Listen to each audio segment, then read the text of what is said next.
In NBA history, there have been a total of 54 Finals MVP winners, and in only one of those 54 instances was there a player who won the award despite playing for the losing team.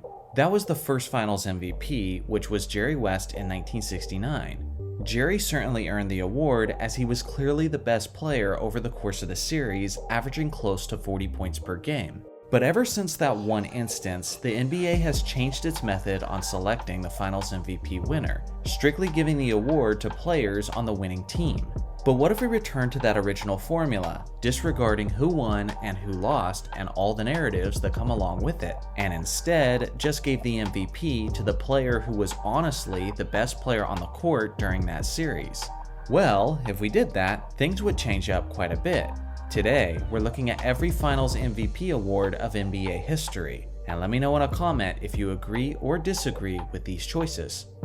In 1969, the Boston Celtics defeated the Los Angeles Lakers in 7 games, and despite being on the losing side, Jerry West was selected as the series MVP. On this new list, he's keeping the award, comfortably ahead of John Havlicek. As I mentioned in the intro, this was the only instance in NBA history where they gave the Finals MVP to a player on the losing team, and they did it for good reason, as he individually had one of the greatest series performances of all time. To start the series, he dropped 53 points and 10 assists on 51% shooting. This is the only time in NBA history where a player scored 50 points while getting double-digit assists. To close the series, he put up 42 points, 13 rebounds, and 12 assists on 48% shooting. This game and Jimmy Butler's game in 2020 are the only 2 instances where a player got a 40-point triple-double in the NBA Finals. On the series as a whole, he averaged a stunning 37.9 points, 7.4 assists, and 4.7 rebounds on 49% shooting. It's also worth mentioning that West did much of this damage on an injured hamstring, which occurred in Game 5 of the series. John Havlicek put up his own quality stat line averages. But let's be real here, there was no real debate on who was the best individual player throughout the series, as West deserved the award without question. In 1970, the New York Knicks defeated the Los Angeles Lakers in 7 games, and Willis Reed was selected as the Finals MVP. But on my list, he's losing the award to the Lakers' Jerry West. In terms of a victorious impact, Reed certainly deserved the award as he put up some nice averages over the course of a long series. But for the second year in a row, West was obviously the best player on the court, regardless of the fact that he was on the losing team. Over the course of those 7 games, West put up averages of 31.3 points, 7.7 assists, and 3.4 rebounds on 45% shooting. He led all Lakers players in points, assists, and minutes, as he was clearly the main reason why the series went 7 games, regardless of the well-rounded team effort of the championship-winning Knicks. In 1971, the Milwaukee Bucks swept the inferior Baltimore Bullets, and Kareem Abdul-Jabbar was named the Finals MVP, and he's certainly keeping the award, as he was clearly the best player throughout the series. The series was never close, as the Bucks won nearly every game by double-digit points. At the time, Kareem was known by his original name, Lou Alcindor, but as far as I can tell, he was the same superstar that he's always been, as he put up stellar averages of 27 points, 18.5 rebounds, and 2.8 assists on an insanely efficient 60.5% shooting from the field. Oscar Robertson was his usual self, as he contributed significantly in many ways offensively. But regardless, Kareem was clearly the more dominant player, as none of the Bullets' bigs had any answers for him. In 1972, the Los Angeles Lakers got their revenge and defeated the New York Knicks in 5 games. Wilt Chamberlain was named the Finals MVP, and on my new list, he actually keeps the award, slightly ahead of Gail Goodrich, Jerry West, and Walt Frazier. At this point in his career, Wilt gave the exact level of production that you would expect, as he averaged nearly 20 points on 60% shooting, while pulling down a remarkable 23.2 rebounds a game. You'd be wrong to think that this was the only way he impacted the series though, as a more mature Wilt fully embraced his role as a fierce rim protector. It's unfortunate that block shots were not officially tracked at this point in his career. but the only game where his blocks were unofficially tracked was in the Game 5 clincher, where Chamberlain swatted away a total of 6 shots. Like I said before, Gail Goodrich, Jerry West, and Walt Frazier each had a fantastic series on an individual level, but none of them were able to stand out in more ways than Chamberlain did in these finals. In 1973, the New York Knicks defeated the Los Angeles Lakers for the second time in the decade, and Willis Reed was named the Finals MVP. But on my list, he's barely losing the award to his teammate Walt Frazier. Of the entire decade, this was certainly the hardest series to choose, as both teams had an extremely well-rounded series between their star players. Willis Reed was selected as the series MVP mostly because he was the player who had the best performance in the clinching 5th game, but I would argue that his teammate Walt Frazier delivered in more ways than Reed over the course of the series, as he was not only one of the team's top scorers, but he was also one of the top rebounders, and he led all players in assists per game. Wilt Chamberlain was rebounding as well as ever, but in this final season of his career, he just didn't have it anymore offensively, as he averaged well below what he was accustomed to. On top of that, he shot only 36.8% from the free throw line, which made him somewhat of a liability offensively. When all things are considered, I'm most comfortable giving the award to Frazier for that series. In 1974, the Boston Celtics defeated the Milwaukee Bucks in a hard-fought 7-game series, and John Havlicek was rewarded with the Finals MVP, but this time he's losing the award to the individually dominant Kareem Abdul-Jabbar. Although it wasn't his most efficient series, Havlicek did lead his Celtics offense, while putting up some great all-around averages across the board. The thing is, Kareem was the only reason the Bucks ever stood a chance in the first place, as he poured in 32.6 points, 12.1 rebounds, 5.4 assists, and 2.1 blocks on 52.4% shooting. Dave Cowens was an NBA All-Defensive player at the center position, but with that being said, he was completely at the mercy of Kareem's skyhook shot, as the 6'9 center could only pray that Kareem would miss. Unfortunately for Abdul-Jabbar, he was lacking significant help offensively, while the Celtics had many legitimate weapons on their roster, which resulted in them ultimately winning the championship. Regardless, there's no doubt in my mind that Kareem was the best player that series. In 1975, the Golden State Warriors swept the Washington Bullets, and the high-scoring Rick Barry was selected as the Finals MVP. And on this list, he keeps the award, well ahead of Washington's Elvin Hayes. This was actually a pretty low-scoring series overall, as both teams averaged below 100 points per game. But don't tell that fact to the Warriors' small forward, Rick Barry, as he was the one exception of a player who exploded offensively.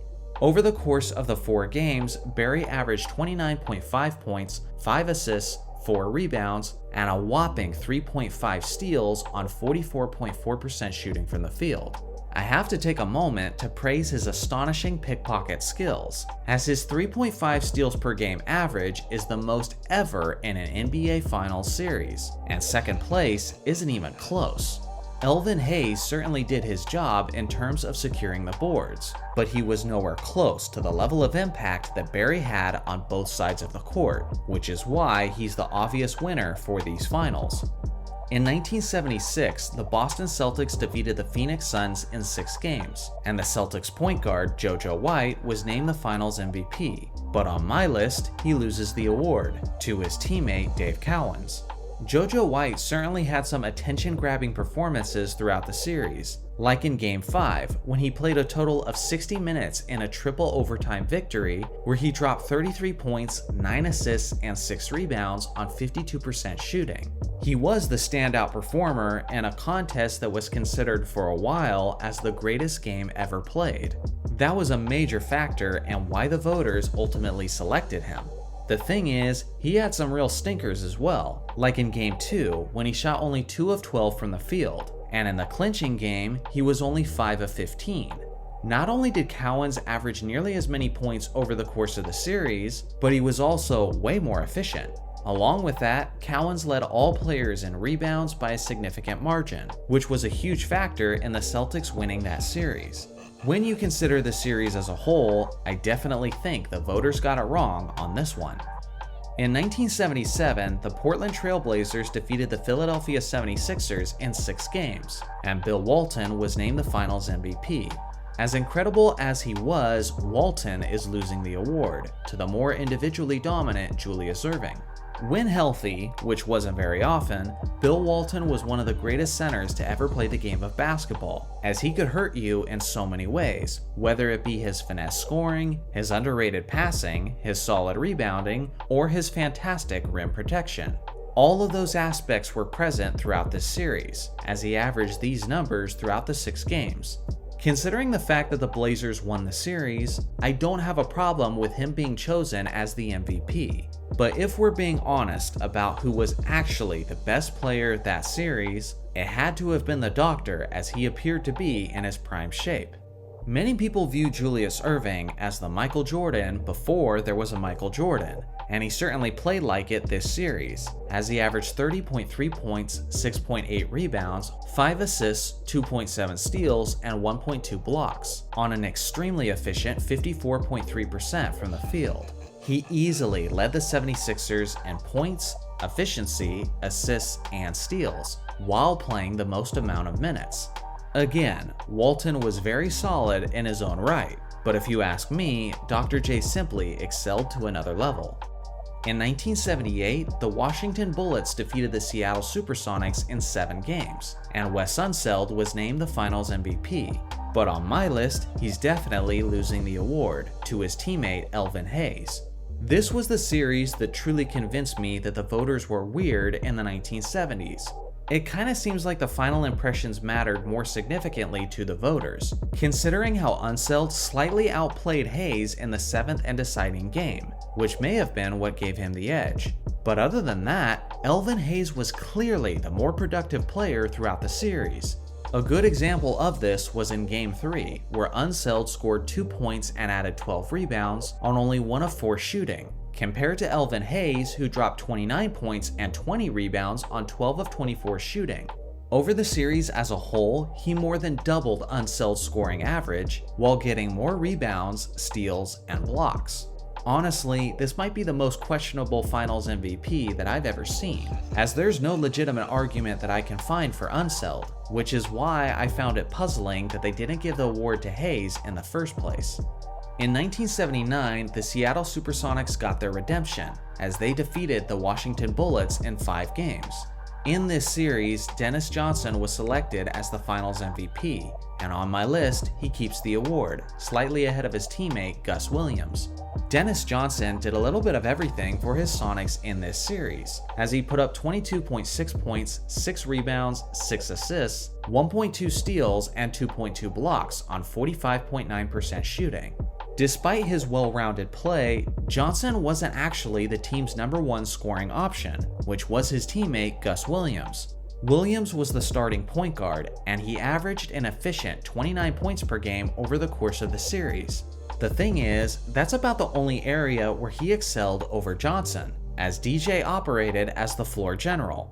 Just like Johnson's future days with the Celtics, he was known as a great defensive player in Seattle and was consistently frustrating the Washington Bullets offense with his smothering on-ball defense and with his underrated shot blocking.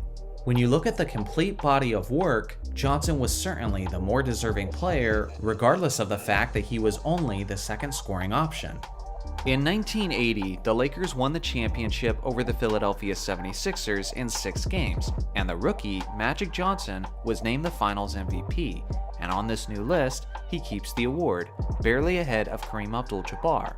It was a very hard-fought series, with most games finishing with a single-digit deficit.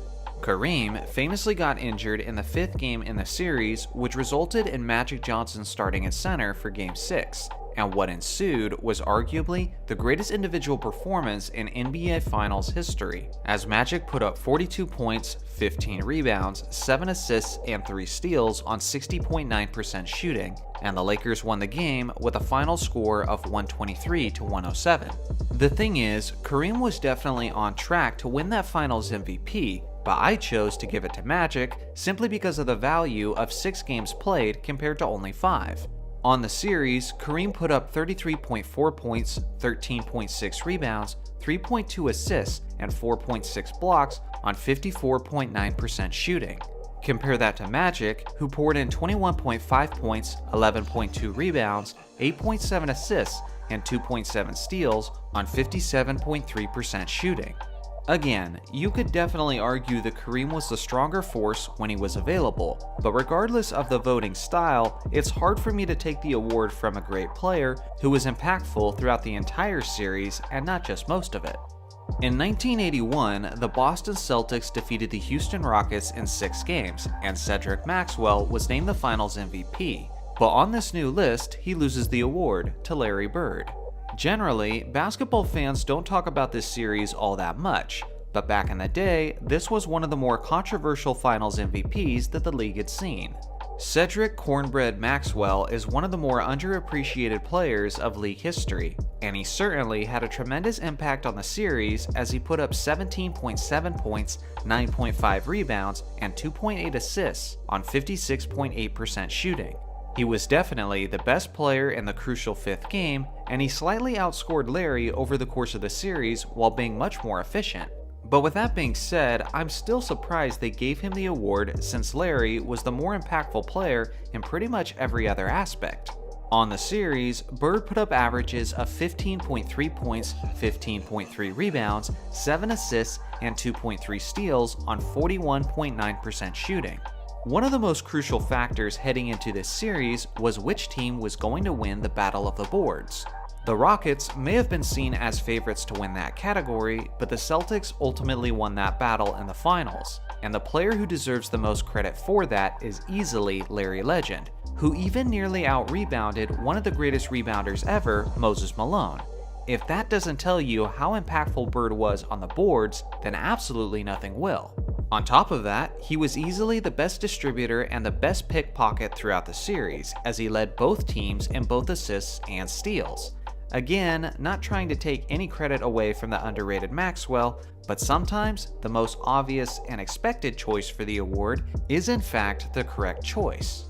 In 1982, the Los Angeles Lakers defeated the Philadelphia 76ers in 6 games, and Magic Johnson was named the Finals MVP. And he's keeping the award ahead of guys like Julius Erving and Andrew Toney. Not much controversy to this one, so I'll make it brief, as this was just your typical Magic Johnson performance as he led his Lakers with a near triple-double average of 16.2 points, 10.8 rebounds, 8 assists, and 2.5 steals on 53.3% shooting. Dr. J and Andrew Toney gave it their best shot and were able to keep the series competitive with their solid production, but ultimately, Magic was just too much as he controlled the game in several aspects and easily led all players overall in rebounding.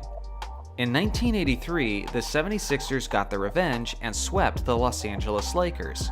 Moses Malone was the Finals MVP, and on this new list, he's keeping the award, ahead of the Lakers' Magic Johnson.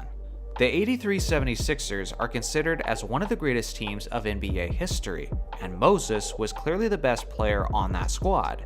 Over the 4-game series, the big man averaged 25.8 points, 18 rebounds, 2 assists, 1.5 steals, and 1.5 blocks on 50.7% shooting. The only one who came close to rivaling his production was Magic Johnson, but the impact wasn't anywhere close as no one on either team averaged half as many rebounds as Moses did that series to go along with everything else he did to win those contests. In 1984, the Boston Celtics defeated the Los Angeles Lakers in 7 games, and Larry Bird was named the Finals MVP, and he's keeping the award ahead of Magic Johnson. It's worth appreciating that even when Magic doesn't win the award, he's usually the runner-up. This is famously a series that he would love to forget as he made critical errors down the stretches of games that briefly earned him the nickname Tragic Johnson. Despite this being one of his worst memories as a pro, he was actually quite solid throughout the majority of the series as he put up 18 points, 13.6 assists, 7.7 rebounds, and 2 steals on 56% shooting. Regardless, the correct choice was Bird, even in the specific MVP format, as Larry poured in 27.4 points, 14 rebounds, 3.6 assists, and 2.1 steals on 48.4% shooting. Scoring in the high 20s are what you would expect from a prime Larry Bird, but I honestly believe that the most underappreciated part of Larry Bird's game was his remarkable rebounding. Well, maybe that and his defense. Once again, Bird controlled the boards as he led all players in rebounding with 14 per game, and not a single Laker averaged as many as 9 per game. His defensive impact also went under the radar, but he played solid man-to-man defense and led all players in steals with 2.1 per game. In 1985, the Los Angeles Lakers defeated the Boston Celtics in 6 games, and Kareem Abdul-Jabbar was named the Finals MVP, but on this new list, he loses the award to his teammate Magic Johnson. At the age of 37, the captain was showing off some vintage form, as he was the Lakers' leading scorer while being extremely efficient thanks to his trustworthy skyhook. Over the course of the series, Kareem averaged 25.7 points, 9 rebounds, 5.2 assists, and 1.5 blocks on 60.4% shooting. When it comes to awards like this, scoring the basketball is often the most romanticized aspect with the voters. But as far as distributing goes, Magic arguably had the best final series of his career, as he averaged 18.3 points, 14 assists, 6.8 rebounds, and 2.2 steals on 49.4% shooting. As the floor general of the Showtime Lakers offense, Magic's 14 assists per game set the all-time record for the highest average in NBA Finals history. The only other Finals averages that come close were also achieved by Magic. Even Kareem's success this series was in large part because of Magic's ability to give him the best opportunities. Simply put, not only was Magic arguably the most productive player this series, but he was also clearly the engine that made the Lakers' high-octane offense work. In 1986, the Boston Celtics defeated the Houston Rockets in 6 games, and Larry Bird was named the Finals MVP, and he's keeping the award ahead of Hakeem Olajuwon and ahead of his teammate Kevin McHale. Many believe the '86 Celtics are the greatest team of all time, and leading that group was the league MVP Larry Bird, who somehow got even better in these NBA Finals as he put up 24 points, 9.7 rebounds, 9.5 assists, and 2.7 steals on 48.2% shooting. He was just slightly shy of the first triple-double average of NBA Finals history, and once again, Bird led every player in steals, consistently proving his value on defense. McHale and Olajuwon had their own impressive performances in the finals, but simply put, Bird was on another level this series and easily secured the award. In 1987, the Los Angeles Lakers defeated the Boston Celtics in 6 games, and Magic Johnson was named the Finals MVP, and he's keeping the award ahead of his rival Larry Bird. I think it's pretty clear that this was the best all-around finals performance of Magic Johnson's career, as he not only had the most iconic play, but he led his entire team in scoring, rebounding, assists, and steals, while having ridiculous efficiency splits. On the series as a whole, he averaged 26.2 points, 13 assists, 8 rebounds, and 2.3 steals on 54.1% shooting. I'm starting to sound like a broken record at this point, but Bird was the other best performer in this series. But from a production standpoint, from a team standpoint, and from an impact standpoint, this season belonged to Magic and the Showtime Lakers. In 1988, the Los Angeles Lakers defeated the Detroit Pistons in 7 games, and Big Game James Worthy was named the Finals MVP. But unfortunately, despite his clutch gene, he's losing the award to his teammate Magic Johnson. James Worthy deserves more credit than he normally gets for being an under-recognized Finals MVP, but something that helped him win that award was the powerful lasting impression he made in the deciding 7th game, where he dropped 36 points, 16 rebounds, and 10 assists on 68% shooting. Although he may have had the best individual game, which just happened to be the most crucial game, it seemed pretty clear that Magic was the best player overall throughout the vast majority of the series. On the series as a whole, Worthy put up 22 points, 7.4 rebounds, and 4.4 assists on 49.2% shooting. Now compare that to Magic, who put up 21.1 points, 13 assists, 5.7 rebounds, and 2 steals on a much more efficient 55% shooting. Maybe voter fatigue played a role, considering how Magic got his hands on several of these awards at this point, but outside of the big game narratives and based purely on who was the better player, Magic seemed to be the more deserving candidate. In 1989, the Detroit Pistons swept the Los Angeles Lakers, and the underrated Joe Dumars was named the Finals MVP, and he's keeping the award ahead of his teammate Isiah Thomas.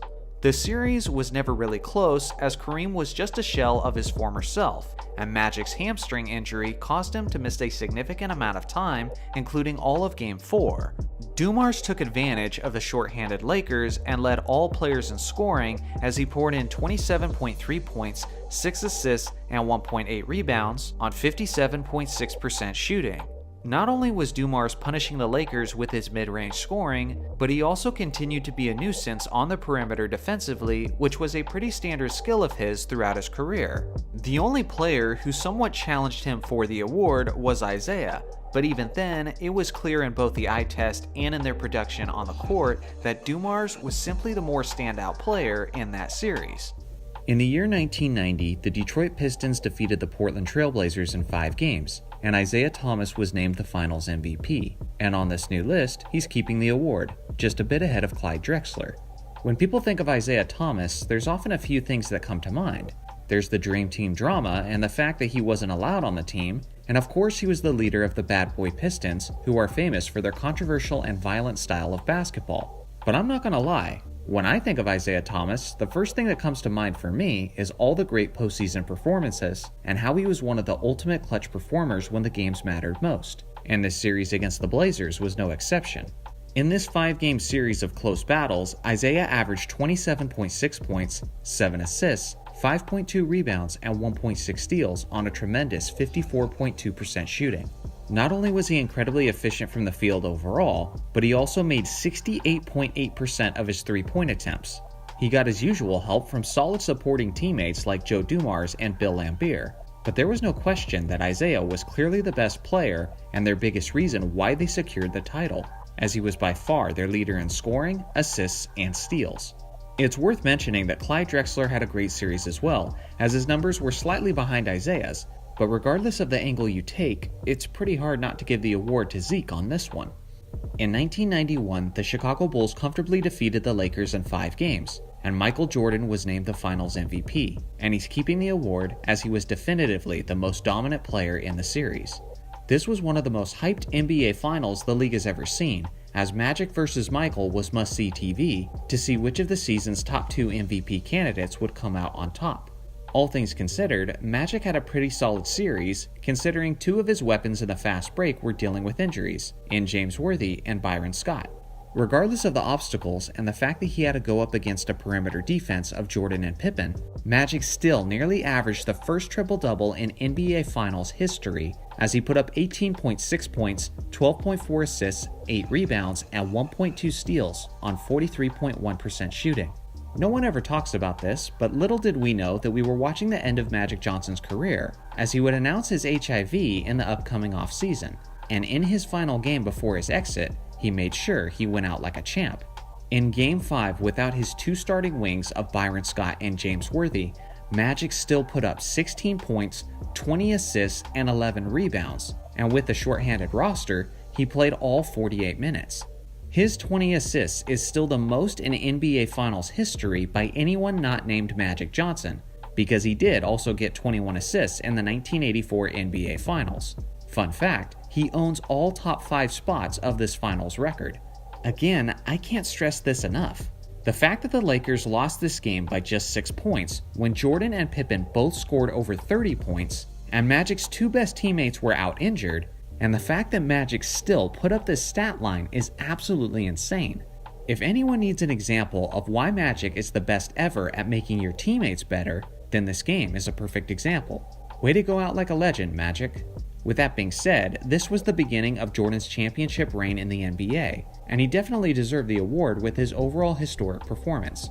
He dominated Game 2 offensively, at one stretch hitting 13 straight field goals without a miss, capping it off with his iconic hand-switch layup. He simply continued his elite play from then on. For the series as a whole, he controlled the game as both a scorer and a distributor, as he averaged 31.2 points, 11.4 assists, 6.6 rebounds, 2.8 steals, and 1.4 blocks on 55.8% shooting. When you combine his points and assists, Jordan contributed to well over 50% of the Bulls' total offense that series. That's MVP production if I've ever seen it.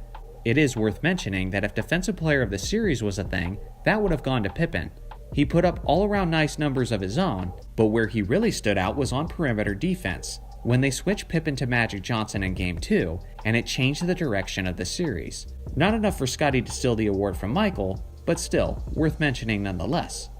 In 1992, the Chicago Bulls defeated the Portland Trail Blazers in 6 games, and Michael Jordan was named the Finals MVP, and he's keeping the award for the second straight season, and no one was close to challenging it.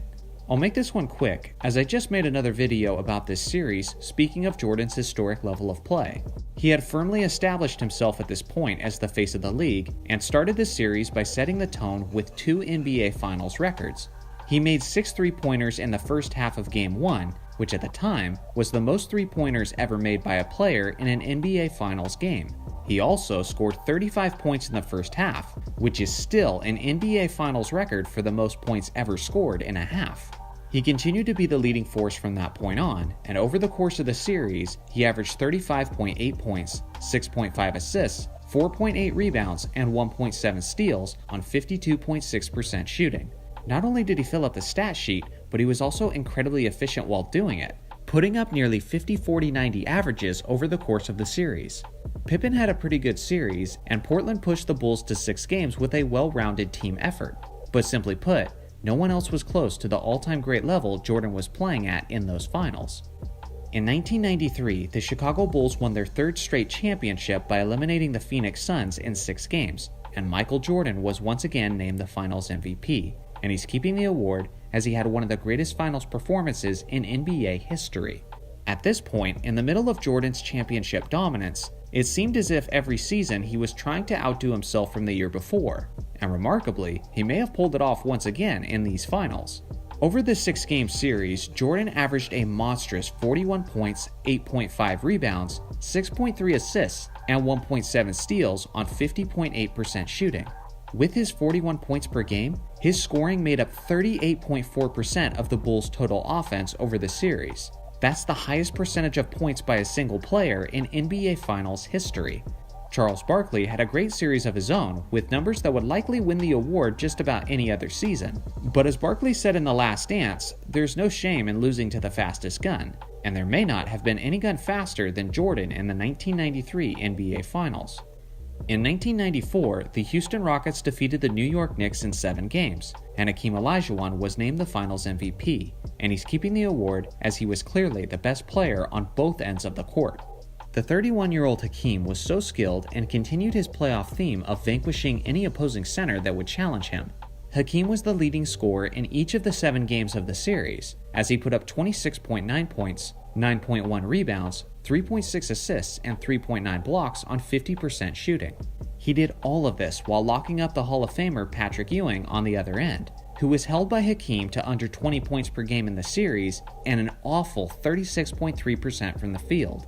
It was one of the few championships of basketball history where the winning team had only one All-Star, but when you consider how Olajuwon dominated each game in a variety of ways, it kinda makes sense why that's the case. In 1995, the Houston Rockets repeated as champions as they swept the Orlando Magic out of the finals in 4 games, and he's keeping the award again as he continued to prove himself as one of the all-time greats. For the second straight finals, Hakeem led every single game in scoring, and it didn't matter which center defended him in his prime, whether it was Patrick Ewing, David Robinson, or in this case, a young Shaquille O'Neal. Hakeem had the one-of-a-kind skills, talent, and footwork to score basically at will over each of them. On the series, he put up 32.8 points, 11.5 rebounds, 5.5 assists, 2 steals, and 2 blocks on 48.3% shooting. He certainly had plenty of help this series from quality supporting players like Clyde Drexler, Robert Horry, and Mario Elie. But with that being said, it was clear as always who the anchor was that held down the Houston offense and defense. Shaquille O'Neal was solid in the finals as always, but at this point, the 23-year-old center was just a small step behind Olajuwon, and wasn't quite ready to take the torch as the league's best center, but his day was approaching, and in a major way. In 1996, the Chicago Bulls capped off their 72-10 season by defeating the Seattle Supersonics in 6 games, and Michael Jordan was named the Finals MVP, and on this new list, he loses the award to the Sonics' Shawn Kemp. I actually rewatched this entire series in preparation of making this video, because the 96 Finals MVP is one of the more controversial ones of NBA history. Yes, Jordan is typically the best player out there anytime he sets foot on the court, but this series was far from his best, as he put up numbers of 27.3 points, 5.3 rebounds, 4.2 assists, and 1.7 steals on 41.5% shooting. It's the only NBA Finals of Jordan's career where he averaged less than 30 points, and it was also by far the most inefficient of his career as well, and a lot of credit has to go to the Seattle defense. Jordan's numbers and impact on the game's biggest stage would look pretty good if it came from just about any other player, but because it's Jordan, his standards are set so much higher, especially in the finals, so in that context, it was a bit underwhelming. Now some have used this to say that Dennis Rodman should have been named the 96 Finals MVP, and don't get me wrong, he certainly was valuable, as he averaged 7.5 points, 14.7 rebounds, and 2.5 assists on 48.6% shooting. In Game 2, he was especially impactful, as 11 of his 20 rebounds were offensive rebounds, which is still tied with Elvin Hayes for the most offensive rebounds in an NBA Finals game. One of the big lasting impressions was the final game of the series, where Jordan was the team's leading scorer, but he only shot 5 of 19 from the field, while Rodman pulled down 19 rebounds, and again, 11 of those were offensive rebounds. Now Rodman certainly isn't much of a scorer, so his impact and value usually comes from his defense and rebounding. But in this series, it was really just his rebounding, as Rodman was often the player who was guarding Seattle's Shawn Kemp, and Kemp ate very well, and put up the best numbers of anyone in this series, which I'll get into more in a moment. So if you're going to give the MVP nod to someone from the winning Bulls, and you choose Rodman, you're really doing it just for his rebounding alone. And for me, even with Jordan playing well below his usual standards, I still can't say that Rodman was the better overall player in the series. As Jordan was by far the Bulls' leading scorer, he did some rebounding, some distributing, and was pretty solid defensively. So if you made me choose someone from the winning side, I say it still goes to Jordan. But that's not what this video is about. This video is about who is the best player on the court that series, regardless of who won and who lost. And in that case, it was definitely Shawn Kemp. Kemp put up numbers of 23.3 points, 10 rebounds, 1.3 steals, and 2 blocks on a solid 55.1% shooting. If you watched the series, then you could tell that the Sonics offense spent the majority of the time running through the 6'10 Shawn Kemp. And despite dealing with a rotating defense of Dennis Rodman and Luke Longley, Kemp still stood out offensively, and efficiently too. Despite being matched up against the NBA's best defensive power forward, Kemp still led the Sonics in scoring by far, he led them in rebounds by far, and led them in blocked shots by far. He was the only Sonics starter who shot over 50% from the field, and well over at that. He was also significantly more efficient than Jordan from the field, and even the free throw line. All of this adds up to him being, in my mind, the best player on the court that series. In 1997, the Bulls won their 5th championship in franchise history by eliminating the Utah Jazz in 6 games, and Michael Jordan was awarded the Finals MVP, and he's keeping the award ahead of Karl Malone. This was a colossal matchup between the best teams from each conference, but adding to it was the upcoming battle between the top 2 finishers in the league MVP race. Once Game 1 was played, it basically summed up the series. Malone missed 2 free throws in a clutch situation because, according to Scottie Pippen, the mailman doesn't deliver on Sundays, and Jordan iced Game 1 with a buzzer-beating game winner over Brian Russell. Over the series, Jordan put up a well-rounded effort of 32.3 points, 7 rebounds, 6 assists, and 1.2 steals on 45.6% shooting. In a losing effort, Malone was probably the greatest challenger to Jordan for the award, but he was significantly less efficient from the field and the free throw line. Add in Jordan's iconic flu game, pizza game, hangover game, whatever you want to call it, and it's really no contest with the award easily going in Jordan's favor. In 1998, the Chicago Bulls defeated the Utah Jazz for the 2nd straight season, winning their 6th championship, and Michael Jordan was named the Finals MVP, and he's obviously keeping the award. The 98 Finals was a very low-scoring, slow-paced defensive series. The Bulls, who won the championship, averaged only 88 points per game as a team, yet despite that, Jordan averaged an incredible 33.5 points. He also put up 4 rebounds, 2.3 assists, and 1.8 steals on 42.7% shooting. In Game 6, maybe the most iconic game in NBA history, Jordan led the Bulls to win the championship-clinching game. With an old and tired squad, and with Scottie Pippen dealing with back problems, Jordan had to carry the Bulls' offense that game to an absolutely historic extent. On 15 of 35 shooting, Jordan scored 45 of the Bulls' 87 points in that championship-clinching game. That means a 35-year-old Jordan in his final game with the Bulls scored 51.7% of his team's points. Since the NBA-ABA merger in 1976, that is the highest percentage in NBA Finals history. Why no one ever considers or talks about this stat is beyond me. Now I'm putting up Karl Malone's stat line just for due diligence, but let's be honest, there is absolutely no decent argument for Jordan not to win the Finals MVP in 1998. In 1999, the San Antonio Spurs defeated the New York Knicks in 5 games, and Tim Duncan was named the Finals MVP, and he's keeping the award ahead of Latrell Sprewell. The 8-seeded Knicks were surprised just to make the NBA Finals in the first place, but once they were there, they quickly found out that they had no match for the superstar in San Antonio, the 23-year-old Tim Duncan. Offensively, defensively, and on the boards, Duncan made his mark, averaging 27.4 points, 14 rebounds, 2.4 assists, and 2.2 blocks on 53.7% shooting, in what was his highest scoring NBA Finals in his career. Solid forgotten Knick players like Allen Houston and Latrell Sprewell did their best to keep things interesting for New York, but at the end of the day, the big fundamental was just too much, in what was the beginning of a Hall of Fame legacy. In the year 2000, the Lakers won the championship in 6 games over the Indiana Pacers, and Shaquille O'Neal won the Finals MVP. And on this new list, he keeps the award, well ahead of Kobe Bryant and Reggie Miller. It was probably the easiest year on the list for me to decide, as Shaq had one of the greatest Finals performances in league history. It's rarely mentioned, but Shaq often came up clutch on the game's biggest stage.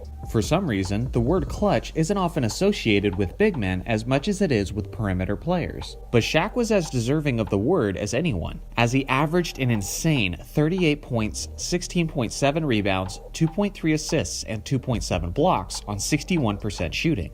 Whether it was his scoring, rebounding, rim protection, or simply causing the opponent to be in foul trouble, there basically wasn't an area in this series where Shaq didn't dominate. Unless of course you want to nitpick his free throw efficiency, in which case it was about what you would expect. Kobe did have his iconic Game 4 where he took over the game in its most crucial moments and won the contest for the Lakers, so it's not like Shaq can say that he did it completely on his own. But in terms of production and impact, Shaq's numbers clearly dwarf Kobe's, as he was definitely the Batman to Kobe's Robin in these finals. Reggie Miller had some solid production and standout performances as well, but once again, Shaq was just clearly on a level apart from everyone else this series. In 2001, the Lakers defeated the 76ers in 5 games, and Shaq was the Finals MVP, and he's keeping the award again, slightly ahead of Allen Iverson. Over the course of the series, Shaq put up averages of 33 points, 15.8 rebounds, 4.8 assists, and 3.4 blocks on 57.3% shooting. It's crazy to think that a stat line like that could be considered a small decline from the previous year, but that essentially sums up Shaquille O'Neal in his prime. The craziest part is that Shaq wasn't just bullying small and capable defenders like his stat line might make some people assume, but he dominated against the Defensive Player of the Year, the 7'2" Dikembe Mutombo, who was literally one of the greatest defensive players to ever play, and a major reason why the 76ers made it as far as the NBA Finals in the first place. But at that point in his career, it didn't matter who you put on Shaq. Every single matchup was considered a mismatch. Now Iverson obviously did his thing as well, led by his iconic performance in Game 1, where he dropped 48 points and handed the Lakers their only loss of the playoffs. Over the series, he averaged 35.6 points, 5.6 rebounds, 3.8 assists, and 1.8 steals on 40.7% shooting. In many years on this list, this performance from Iverson would have been enough to steal the award, but Shaq keeps it, not just because his numbers were a bit more impressive, but he was much more efficient and was arguably just as valuable on the defensive end as he was on the offensive end, as Shaq's rim protection was consistently causing issues for the Philadelphia offense. Kobe had a solid series, and if we included the Western Conference playoffs where he torched the Blazers, Kings, and Spurs, then you could make a solid argument that Kobe was the MVP of the playoffs as a whole. But since we're just considering the finals in this video, Shaq was clearly on another level. In 2002, the Lakers swept the New Jersey Nets, and Shaq was yet again named the Finals MVP, and he's keeping the award over great efforts from Kobe Bryant and Jason Kidd. The first portion of this video is basically turning into a Shaq appreciation segment, and honestly, I'm okay with that, considering how much people have already forgotten just how terrifyingly dominant he was in his prime. He put up 36.3 points, 12.3 rebounds, 3.8 assists, and 2.8 blocks on 59.5% shooting. What more is there to say about the Diesel that hasn't already been said? Bigs like Todd McCullough and Jason Collins didn't stand a chance, as he bullied and bruised his opponents in the short series. I want you guys to consider and marvel at this next stat like I do. Over the course of the 3 NBA Finals that Shaq won with the Lakers, he put up ridiculous averages of 35.9 points, 15.2 rebounds, 3.5 assists, and 2.9 blocks on 59.5% shooting. For just one playoff series, that would be an all-time great performance, but over the course of 3 straight seasons in the NBA Finals is completely unheard of. That's why when Shaq says things like Giannis was better than he was, it makes me laugh till my ribs hurt. You've clearly been eating too much humble pie, Shaq. In the 2002 Finals, Jason Kidd played excellent as well and hovered around a triple-double average over the series, which is even more impressive when you consider how there was significantly less offense as a whole in that era. Kobe had an efficient and well-rounded series too, that might have been enough to win the award some years. But again, these are just footnotes to Shaquille O'Neal's prime in the finals. In 2003, the San Antonio Spurs defeated the New Jersey Nets in 6 games, and Tim Duncan won the Finals MVP, and he's keeping the award as he had an all-time great historic performance. The 2003 Finals was the first year in a while without the Shaq and Kobe Lakers. Instead, the team representing the Western Conference was the San Antonio Spurs, who despite their talent and team play, were considered as one of the most boring teams to watch in the entire league. Due to this, the 2003 NBA Finals had some of the worst television ratings in Finals history, which is really unfortunate because every basketball fan should have witnessed the great Tim Duncan at his best. In this series, he put up a monstrous 24.2 points, 17 rebounds, 5.3 assists, and 5.3 blocks on 49.5% shooting. The Nets had no answer for him anywhere on the court, as he started off the series in Game 1 with 32 points, 20 rebounds, 6 assists, and 7 blocks in a 12-point victory. But the way he closed out the series was arguably even more impressive. In Game 6, he had 21 points, 20 rebounds, 10 assists, and 8 blocks, nearly getting the historic quadruple-double. But there's actually some controversy tied to this game. I can pretty confidently say that the statisticians incorrectly missed 2 block shots that should have gone to Duncan. The first was treated simply as a deflection, but you can clearly see in the video that the offensive player was in the act of shooting, so this should have been a blocked shot. The other instance is where David Robinson and Tim Duncan both contested a shot, and David Robinson was credited with the block. But when you look at the replay, Duncan probably should have got this one as well, as he clearly had his hand on the basketball first. In the history of the NBA, there have only been 4 players to ever officially achieve the quadruple-double. But if the stats had been calculated correctly, Duncan would have been the 5th, and also the only player to ever do it in playoff history. And the fact that he did it in the championship clinching game is absolutely mind-boggling. Jason Kidd did have a pretty good series, but who are we kidding? No one was close to Tim Duncan in these finals. In 2004, the Detroit Pistons defeated the Los Angeles Lakers in 5 games, and Chauncey Billups was named the Finals MVP. And now, on this new list, he loses the award to Shaquille O'Neal. Billups, or as he's also known as Mr. Big Shot, had a fantastic series, averaging 21, 3, and 5 on 51% shooting. With that being said, the Pistons defeating the Lakers was a complete team effort, as they had 5 players who averaged over double-digit scoring, while the Lakers had just 2. Even though the Lakers were dismantled by Detroit's complete team effort, there was no question that the best individual player regardless of outcome was Shaquille O'Neal, as he put up 26.6 points, 10.8 rebounds, and 1.6 assists on 63% shooting. Ben Wallace did an excellent job of containing Shaq and keeping him from having an all-time great finals like he had in previous years, but still, Shaq was able to stand out. Kobe has been criticized in years past for this performance, and deservedly so, especially in terms of his poor efficiency, as he shot only 38% on the series. Many have said that he was forcing the issue and appeared as if he had predetermined that he was going for the Finals MVP. And honestly, as a Lakers fan who watched every game that year closely, that's what I saw as well. He was forcing a high number of shots, and the offense wasn't running through Shaq as much as it had in years past. And despite Kobe shooting a poor 38% to Shaq's 63%, Kobe still shot the ball nearly 30 more times than Shaq did that series. I say this as the ultimate Kobe fan, but he was a major reason why they lost this series, as the offense should have ran more through Shaq, who was definitely the best player specifically in that series, and who would have stood out even more with the appropriate amount of touches. In 2005, the Spurs defeated the Pistons in 7 games, and Tim Duncan won the Finals MVP, and he's keeping the award slightly ahead of Chauncey Billups.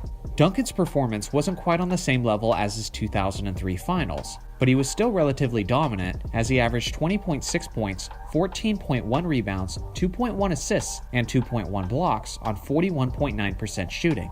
It certainly wasn't his most efficient series, but that had a lot to do with it being a very defensive series between two of the best defensive teams in the league. Chauncey Billups certainly made it interesting with his stat line of 25 and 6 on 43.4% shooting, but Duncan keeps the edge thanks to his elite rebounding and his incredible defense. In 2006, the Miami Heat defeated the Dallas Mavericks in 6 games, and Dwayne Wade was named the Finals MVP, and he's easily keeping the award. After being down 0-2 in the series, Wade put his Miami teammates, including an aging Shaq, on his back, and put up strong numbers of 34.7 points, 7.8 rebounds, 3.8 assists, and 2.7 steals on 46.8% shooting. Shaq, on the other hand, only put up a modest 13 and 10, and people forget how Dirk Nowitzki was building a negative reputation for himself as a star player who couldn't come through when it mattered most. Sure, he averaged about 22 and 10, but he also shot an extremely poor 39% from the field.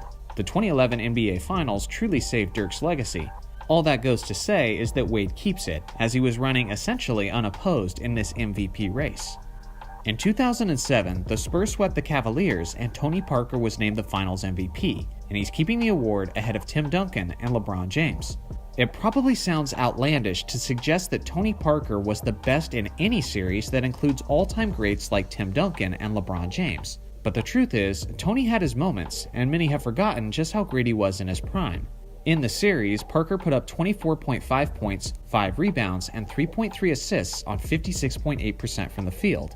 Considering how both teams averaged around 80 points on around 40% shooting, Parker's extremely efficient 25 points per game appear even that much more impressive.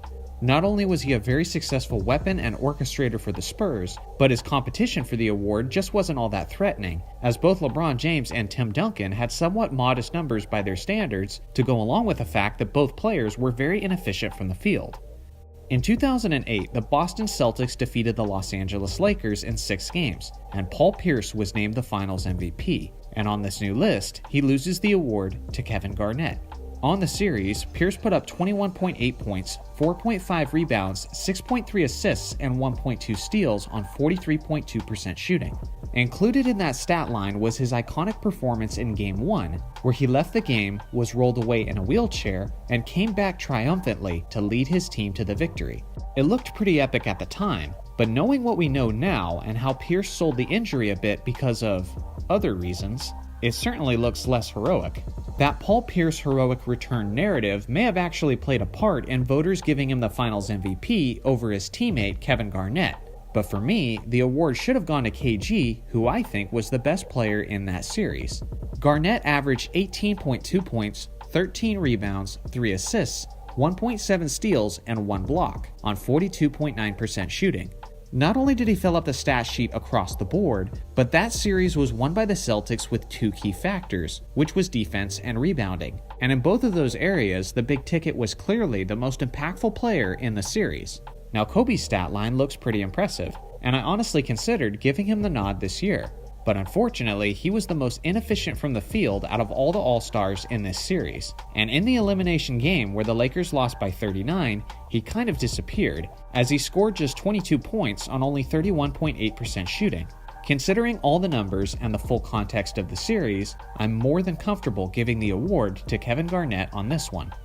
In 2009, the Lakers defeated the Magic in 5 games, and Kobe Bryant was named the Finals MVP, and he's keeping the award way ahead of everyone else. This one will be quick, because from a production standpoint, the 2009 Finals was easily the best final series of Kobe's career, as he put up 32.4 points, 5.6 rebounds, 7.4 assists, 1.4 steals, and 1.4 blocks on 43% shooting. He did everything on the court in what was clearly his revenge mission. He set the tone early by dropping 48 and 8 in a Game 1 blowout, and with his continued leadership, the series was never in question from that point on. In 2010, the Lakers won the championship and Kobe Bryant won the Finals MVP. And on this new list, he keeps the award ahead of Pau Gasol. This was an epic 7-game series between the iconic rivals of the Boston Celtics and the Los Angeles Lakers. Over the course of the series, Kobe put up 28.6 points, 8 rebounds, 3.9 assists, and 2.1 steals on 40.5% shooting. Some people have said that Pau Gasol actually should have won the award, as he averaged 18.6 points, 11.6 rebounds, 3.7 assists, and 2.6 blocks on 47.8% shooting. Kobe may have been slightly less efficient, but 10 points is no small margin, and Kobe was also a major reason for Ray Allen struggling during that series, as Allen shot only 36.7% on just 14 points per game. Some have criticized Kobe's lack of efficiency this series, but usually those that do that didn't actually watch that series, because that's a take that's severely lacking context. The 2010 Finals was one of the most physically intense playoff series of NBA history. And yes, I mean including all eras of NBA history. Both teams knew heading into that matchup that defense and rebounding were going to be of the utmost importance. Along with that, it was clear the referees made a point to put away their whistles and let the players be the ones who decided the outcome of the series.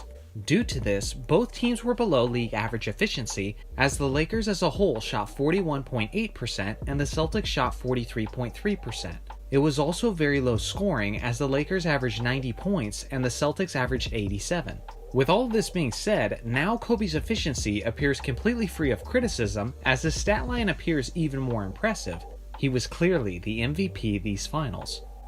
In 2011, Dirk Nowitzki won the Finals MVP as he led his Dallas Mavericks to defeat the Miami Heat, and on this new list, he loses the award to Dwayne Wade. I know. Initially this sounds blasphemous to suggest the award should go to someone other than Dirk, and honestly, I'm okay with Dirk getting the MVP as a reward for leading his team to the championship. But that's not what this video is about. This video is about who was literally the best player on the court that series, and in this case, it was definitely Dwayne Wade. Dirk put up 26 points, 9.7 rebounds, and 2 assists on only 41.6% shooting. Compare that to Wade, who led all players in scoring, putting up 26.5 points, 7 rebounds, 5.2 assists, 1.5 steals, and 1.5 blocks on 54.6% shooting, filling up pretty much every spot on the stat sheet. People need to remember that it wasn't just Dirk single-handedly carrying the Mavericks in the finals, but they had several players who contributed in major ways, like the huge contributions from Jason Terry and Shawn Marion. It was a complete team effort that won the Mavericks that championship, not just Dirk. Meanwhile, on Miami's side, while LeBron was busy having arguably the worst playoff series of his life, Wade was doing everything he could all over the court to keep Miami in the series, as he was stronger defensively than Dirk was and much more efficient in terms of field goal percentage and even true shooting percentage. Like I said before, I don't mind rewarding the winning player because that's what it's all about. But if we're being honest about who was the best player on the court that series, then it was Wade. In 2012, the Miami Heat defeated the Oklahoma City Thunder and LeBron James won his first Finals MVP, and he's keeping the award just slightly ahead of Kevin Durant. LeBron bounced back in a big way, redeeming his legacy after his failure in the 2011 Finals. In those 5 games, he put up numbers of 28.6 points, 10.2 rebounds, 7.4 assists, and 1.6 steals on 47.2% shooting. He was clearly the best and most impactful player for Miami in those finals, as it appeared to be the moment where the team clearly became his instead of Wade's. Now, although they only won 1 game in that series, Durant still put up next-level numbers of 30.6 points, 6 rebounds, 2.2 assists, and 1.4 steals on 54.8% shooting. Despite leading all players in scoring and being extremely efficient while doing it, the award has to stay with LeBron, as he excelled in more ways than Durant did, especially in terms of rebounding and facilitating. In 2013, the Heat defeated the San Antonio Spurs, and LeBron James was once again the Finals MVP. and he's keeping the award as he was clearly the best and most dominant player in the series. I'll make this one quick, considering how there was no one even close. San Antonio made it a great series with their well-rounded attack, and if it had not been for that one timeless shot, they would have won the championship. But with a little help from his friends, LeBron was ultimately too much, as he put up 25.3 points, 10.9 rebounds, 7 assists, and 2.3 steals on 44.7% shooting. This was the second straight year he flirted with a triple-double average in the finals, which was just a sign of things to come for LeBron. In 2014, the Spurs defeated the Heat in a finals rematch, and Kawhi Leonard was awarded the finals MVP, but now he loses the award to LeBron James. The 2014 Spurs were one of the greatest teams in NBA history, especially in terms of how they played as a team. It was a beautiful brand of basketball with lots of ball movement and a well-rounded attack. Kawhi did his part and stepped up at just the right time, averaging 17.8 points, 6.4 rebounds, 2 assists, and 1.6 steals on 61.2% shooting. If there was ever a time in recent years where the finals MVP could have been given to someone on the losing team, there's a strong chance it would have been this season, as LeBron averaged 28.2 points, 7.8 rebounds, 4 assists, and 2 steals on 52% shooting. Although the Spurs comfortably dismantled the Heat in this series, as I mentioned earlier, it was a complete team effort, while LeBron stood out among everyone statistically, trying his best to keep it a series, despite the fact that Wade and Bosh's contributions were not what they once were.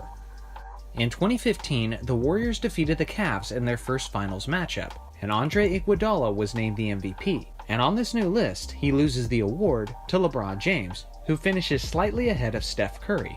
Iguodala had a terrific NBA Finals by his standards as he put up about 16, 6, and 4 on 52% shooting. Those are extremely moderate numbers by Finals MVP standards though, and the reason he won the award is because of the narrative-based voting. Andre did a solid job of containing LeBron, as James shot only 39.8% for the series. With that being said, LeBron still averaged more than 35 points per game and had a strong series all around. If I had an MVP vote in 2015 with a regular formula that highly emphasizes winning, then I certainly would have voted for Curry, who put up 26, 5, and 6 on 44% shooting. That's certainly a more worthy Finals MVP stat line.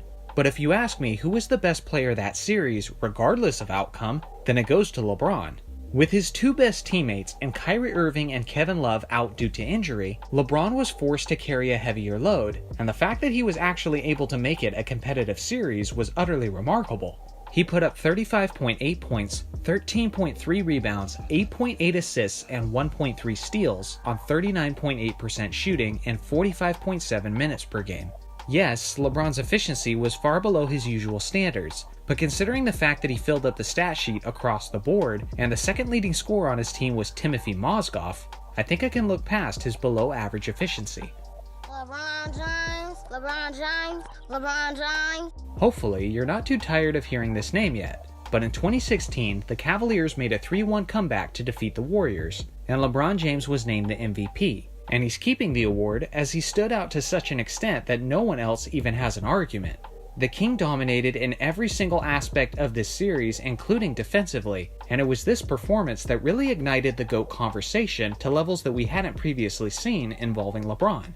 In this epic 7-game series, he averaged 29.7 points, 11.3 rebounds, 6.9 assists, 2.6 steals, and 2.3 blocks on 49.4% shooting. Not only did he fill up every area of the stat sheet, but LeBron led both teams in every major statistical category. No one averaged more points, or rebounds, or assists, or steals, or blocks than LeBron did in that series. Truly one of the greatest playoff performances of all time. In 2017, the Warriors defeated the Cavs in 5 games, and Kevin Durant was named the Finals MVP. And on this new list, he's keeping the award, just barely ahead of LeBron.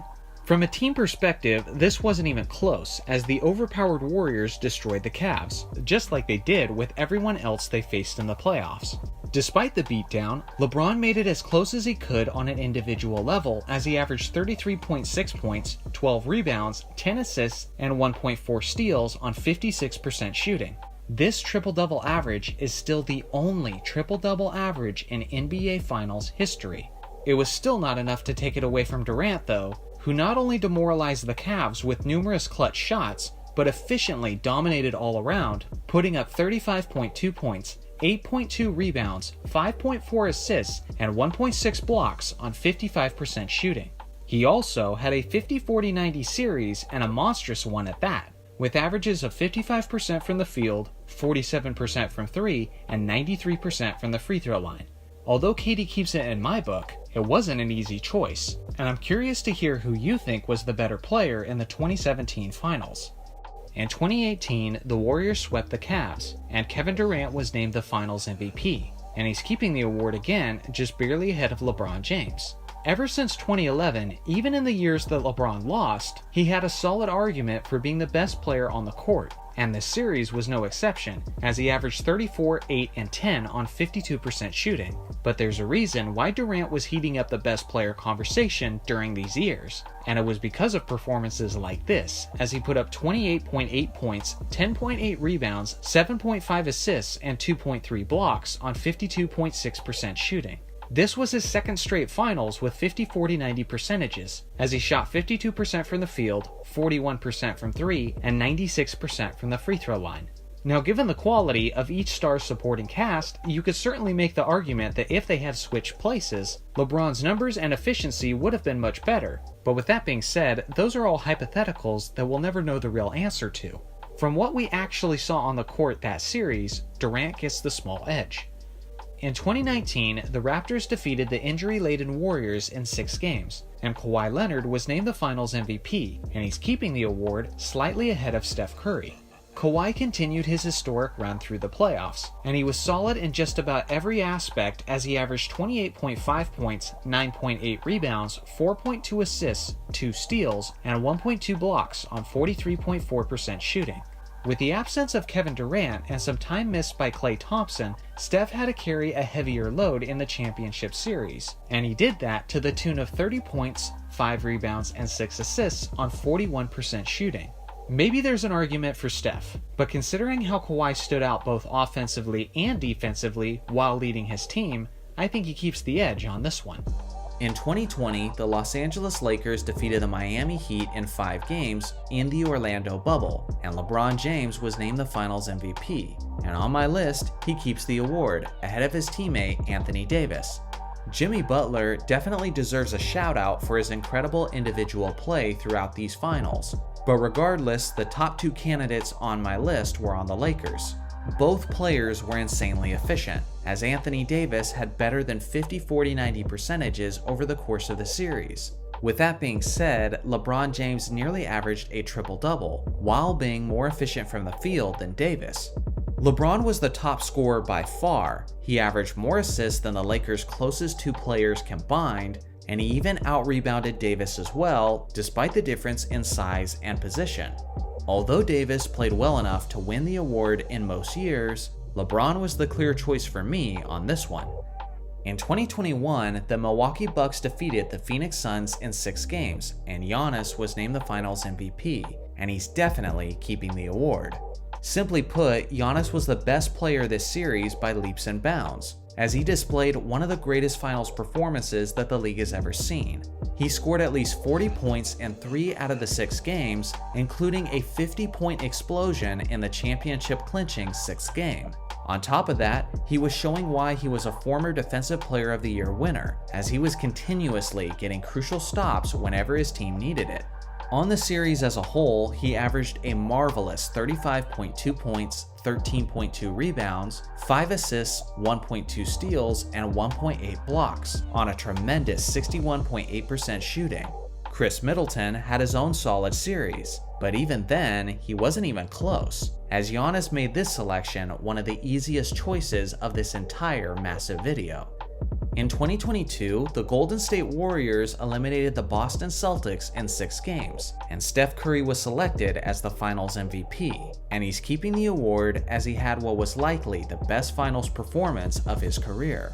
This series specifically was extremely tough on Klay Thompson, as he was struggling to find his shooting touch as he shot only 35.6% over the course of the series.